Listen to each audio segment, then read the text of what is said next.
പാറശാലയിൽ വൻ ലഹരിമരുന്ന് വേട്ട. ബാംഗ്ലൂരിൽ നിന്നും KSRTC ബസ്സിൽ കടത്തുകയായിരുന്ന 6 ഗ്രാം MDMA-യുമായി കാട്ടാക്കട ആമച്ചൽ സ്വദേശി വിഷ്ണു RS നായരെ ജില്ലാ റൂറൽ ഡാൻസ് ആപ്പ് സംഘം പിടികൂടി. തിരുവനന്തപുരം ജില്ലാ റൂറൽ പോലീസ് മേധാവി KV പ്രശാന്തൻ കാണിക്ക് ലഭിച്ച രഹസ്യ വിവരത്തിന്റെ അടിസ്ഥാനത്തിൽ ഓപ്പറേഷൻ തൂഫാന്റെ ഭാഗമായി നടത്തിയ പ്രത്യേക പരിശോധനയിലാണ് പ്രതി പിടിയിലായത്. കാട്ടാക്കട പോലീസ് സ്റ്റേഷൻ പരിധിയിലെ ഒരു കൊലപാതക കേസിലെ പ്രതിയാണ് പിടിയിലായ വിഷ്ണു. കൂടാതെ സമാനമായ 4ഓളം ലഹരിമരുന്ന് കേസുകളിൽ ഇയാൾ പ്രതിപ്പട്ടികയിലുണ്ട്.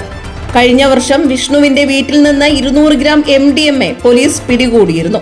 ചോദ്യം ചെയ്യലിൽ കാട്ടാക്കട മേഖലയിലെ കോളേജ് വിദ്യാർത്ഥികൾക്കും അന്യസംസ്ഥാന തൊഴിലാളികൾക്കും വിതരണം ചെയ്യാനാണ് ലഹരിമരുന്ന് എത്തിച്ചതെന്ന് പ്രതി സമ്മതിച്ചു.